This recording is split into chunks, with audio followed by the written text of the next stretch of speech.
sunrise. Johnny. You know, I've watched you. Sometimes our people disagree with you, but I mean, I understand some of your approach. I mean, sometimes we take a hard bite. It helps us as politicians. Nowadays, when I listen to you, I even panic. Why? Maybe, hey, Why do you panic? the way you, Papa, you know, Papa. Figuratively, he bites as hard as he can. Okay. And of course, when he puts his fangs into you, you certainly feel it. I think it prickles. Watch Johnny's bite.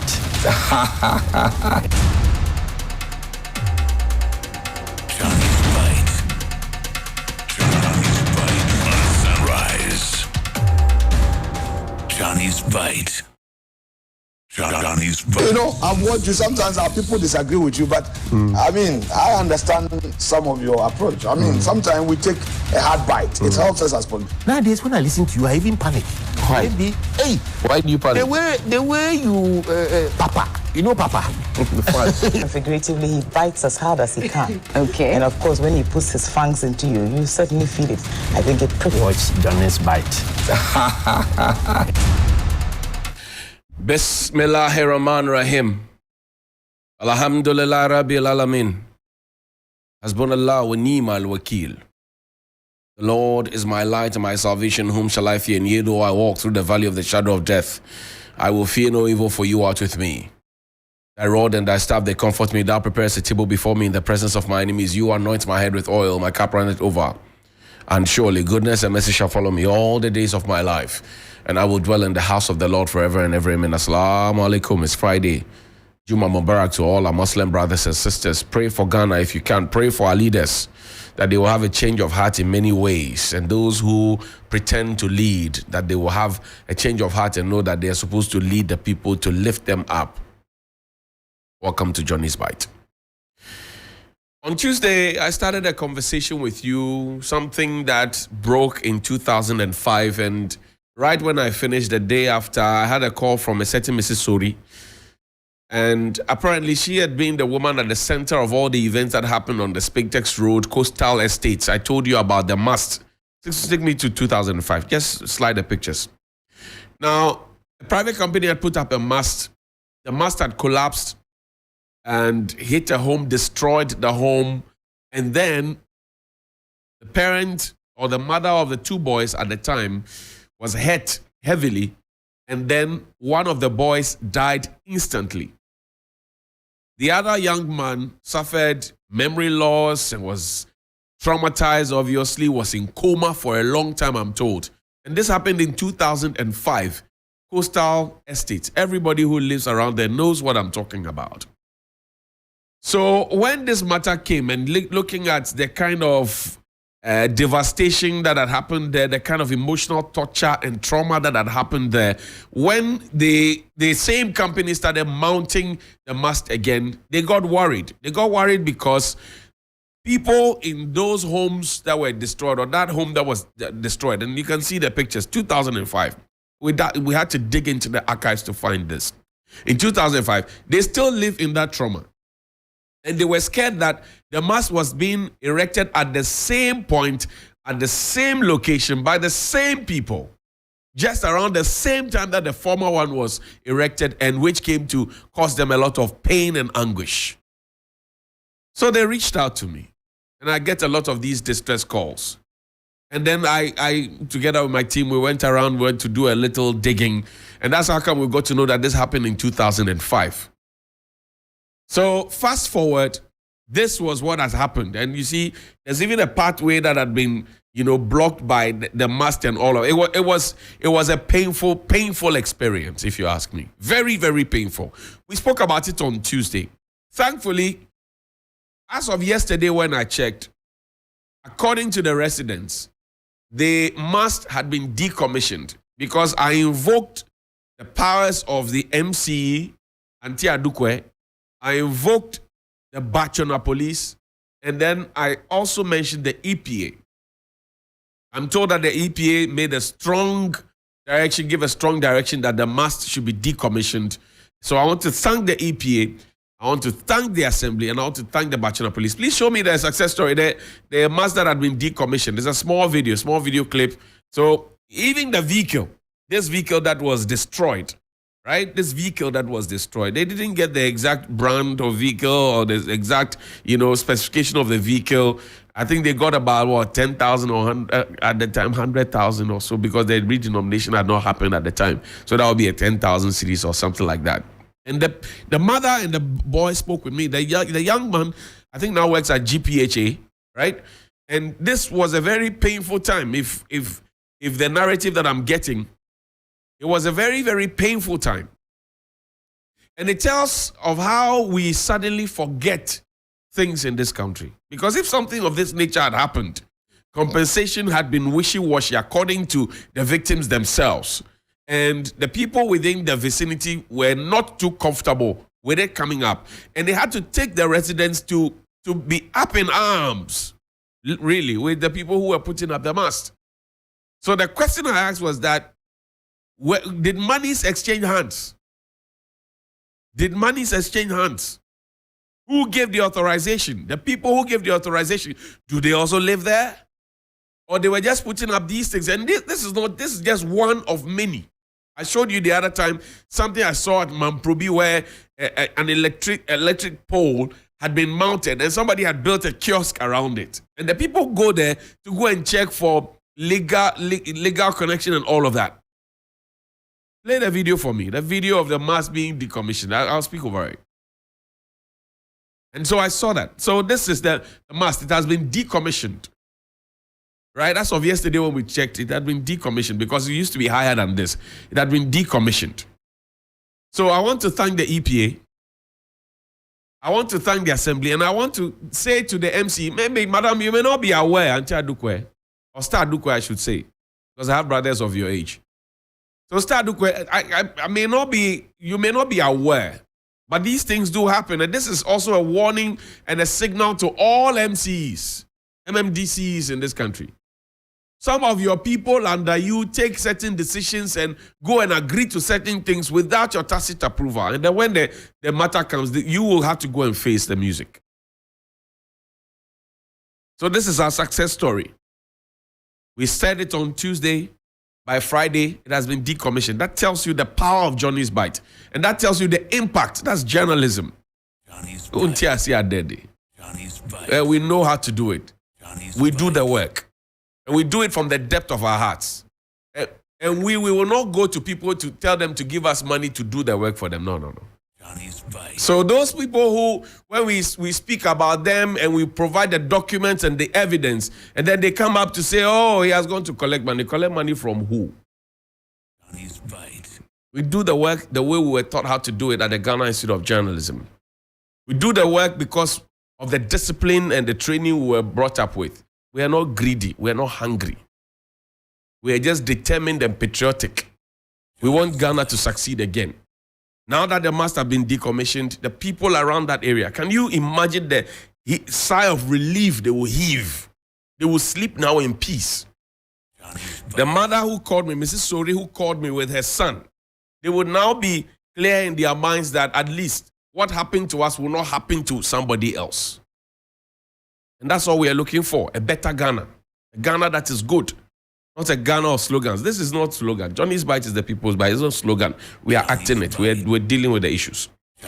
And that's why you should join me to go to South Africa. Because in October, I'll be going to South Africa with a few of you. It's August, September, October. In October, we're going to South Africa. And it costs you around $2,000, $2,699 for single occupancy, $2,399 per person. And you get a visa facilitation, you get a return ticket to Accra, a round trip to Johannesburg and Cape Town, hotel accommodation, breakfast and lunch, Winelands tour, city tour of Johannesburg and Cape Town, exclusive access to the WineX event, guided shopping tours, B2B networking, business to business. Now, let's see the other slide, where if you are in the fintech, IT, whichever business that you run, you will have an opportunity to have a B2B engagement. And you need to call this number now, 053 11 00 927. 053 11 00 927. 053 11 927. The country is hot. You need time to cool off and also to talk business. So you mix a bit of business and pleasure together. I just showed you a scorecard from the Spintex Road. And so when I say show your scorecard, those are some of the things I mean. Show your scorecard. So a getaway, agro-business, food processing, telco, fintech. If you're into manufacturing, financial services, events, marketing, and advertising, IT solutions, the same things apply to you. 2,699 per person and 2,399 per person if you're doing double occupancy. We're traveling from the 21st to the 28th of October, so book your slots now. It's important that you book. Only limited seats are available. Visa facilitation and all of that. You may have been trying to get your visa and all of that. I mean, visa facilitation, it comes with this one. You get it round trip from Accra to, South Africa, Accra. You get also Johannesburg, Cape Town, and all the events. Now, tomorrow will be a big day in the life of the New Patriotic Party. I want to throw back a bit. Please show me the first time that we had about 17 or 18 people. 17 people, yeah? 17 people. Please put it up there. The results at a glance. The results at a glance. And this result had 17 individuals, 17 people who had wanted to wave the flag on behalf of the NPP. Dr. Arthur Kennedy had 1 vote. Ajay Bewa had 6 votes. Owuswe Japan had 9 votes. Kwabena Japan had 9 votes. He's in the race again. Boache Jako had 10 votes. He's in the race one more time. Kwabena Frimpong Boateng had 12 votes. He's not in the race, but you know that he had written a report to the chief of staff about Galamsey. The report had been kept under wraps until the police and CID got in. Somebody leaked it to the press, and we are still waiting for the final investigation and how people will be held. Kofi Konedu Apreku, he had 19 votes. Jake Otanka Obechemi Lamte of blessed memory had 20 votes. Professor Aaron Mike Okwe had 20 votes, and you know Professor Okwe is now the chairman of the committee supervising this election. Dr. Kwame Adokufo also had 22 votes or so. Hakma Oswajiman had 28 votes. And these days I hear is a board chairman of, is it Cocoa Board or one of the institutions here? And Papa Uswan Kuma, who is a representative in the United Kingdom, 34 votes. Dan Boche, former General Secretary, former Information Minister, had 52 votes. Yao Safoma, for Senior Presidential Advisor, Senior Minister, 63 votes. Alhaji Aliu Mahama, 146 votes, former Vice President. Alan Kojo Tremanting had 738 votes. He's in the race one more time. And then Nana Adodankwe Kufuado, 1,096 votes. So this is the result at a glance. So from this chart, you see that it is Alan Tremanting who was in the race at the time. Boache Jako also in the race at the time. Kwabena Japan, who was also in the race at the time. All the others are new faces, if you ask me. Kofi Konedu Apreku too. So 4 of them, right? 4 of them are in the race again. But it's interesting to know that some of the names that have come up, and show me the new list. Some of the names that have come up, and the new list is this. Kennedy Japan is number 1. Alan Kojo Tremanting is number 2. Joe Gatti is number 3 on the ballot. Kwejo Nsafwa Poku, energy analyst, is number 4. Dr. Friye Akuto is number 5. Kwabena Japan is number 6. Francis Adenimo is number 7. Kofi Konedu Apreku is number 8. Boache Jako is number 9. Dr. Mahmoud Baumia is number 10. Now, you see the gentlemen who I showed you in the previous list. They find their presence here. Tomorrow we'll bring you an extensive coverage on all media general platforms. So you want to tune in and listen. The delegates, I'm sure by this time, would have made up their minds already. And somebody asked me yesterday that, Alan Cash, does he still have cash? Because when the campaigns and the tours began, the conversation had become around, oh, you gave us too much and you gave us too little. So somebody asked me, does Alan Tremantin, does he have cash now? I don't know. I'm only asking what the masses are asking. Then somebody says, oh, Kojo Poku, is he not too young? He should wait for his time, because if you look at the ages of these individuals, please put the photo up there. Put the photo up there for me, please. If you see the ages of these individuals, it's totally different. And they are the superstars. I'm not. And somebody says, oh, Kennedy Japan will bring discipline. And then somebody says, oh, is Kennedy Japan himself disciplined? Because if somebody has to be giving out discipline or be instilling discipline to people, he himself has to be disciplined, not so. Then somebody says, oh, what about Mr. Jogati? He has tried so many times. Is he still qualified? I mean, these are conversations that I had with delegates. They keep asking the questions. Somebody's asking, is Dr. Bawumia trustworthy? And we don't feel the vibe of Ada anymore and Kofi Konedo Apreku. Well, Kwabena Japan looks like the stern one, looks like the disciplined one, he looks like the one who can do it. But will he be allowed to do it? Dr. Freya Kuto is talking about the new vision. Interestingly, all the 10 of them have become new visionaries. All the 10 of them. Now, all these 10 fine gentlemen were part of the people who preached change to us in our various constituencies on the various platforms. I won't take a single one of them out. All the 10 you see on your screen now, they were part of the people who preached change on the campaign platforms. They preached it in 2008, they preached it in 2012, they preached it in 2016, and then they preached it in 2020. In fact, in 2020, they said they were going to continue the good work. So now, when all of them come up and they say they are preaching change, you ask yourself whether the change that they preached in the past came or that the change did not come at all. And is it not interesting that they are preaching change? Because I raised something. The list of 17. Show me the list of 17. The list of 17 people who had come to want to replace John Ajikum Kufuor at the time, the gentle Jag. All these 17 people said they were going to continue the work of John Ajikum Kufuor. They didn't say they had a separate vision from John Ajikum Kufuor. They said they were going to continue what John Ajikum Kufuor had done. Listen carefully.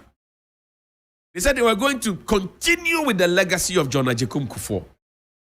But the 10, show me the picture of the 10.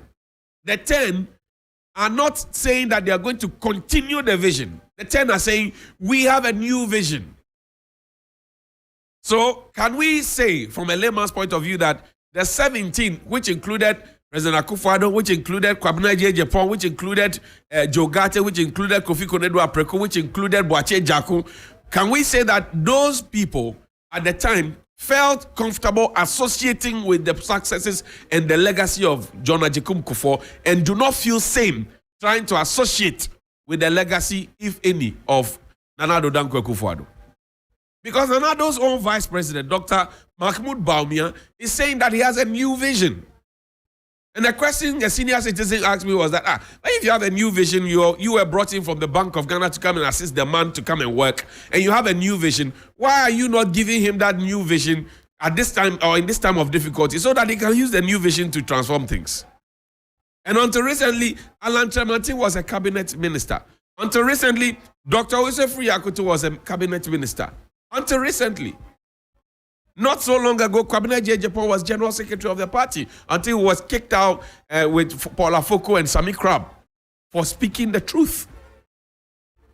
So the question is that these gentlemen have new vision, but they were all part of the people who preach change to us. What happened to the change? Did the change ever come? And of the 10 of them, who would the delegates choose? Because now they had to trim the number down to 5. The list I showed you earlier, they had to choose 1. But this one, they had to trim the number down to 5. And then by November 4, we'll see who emerges victorious at the end of the day. And the issues that will engage the people, are issues of the economy, are issues about health, are issues about sanitation, are issues about whatever it is. All those issues, they are the ones that will engage the people. So if you are choosing a candidate, you must choose a candidate who will resonate with the people and who comes across as somebody who has their responses. As I speak to you now, your young people are running out of the country. While we are busy taxing our people, the UK High Commissioner, the UK, Prime Minister, he has a different idea as to how to run things. Play a video for me of the UK Prime Minister. He says they will charge you more. They won't tax you because if you tax their people, it will be a burden.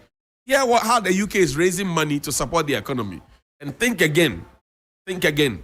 Think again. Good morning.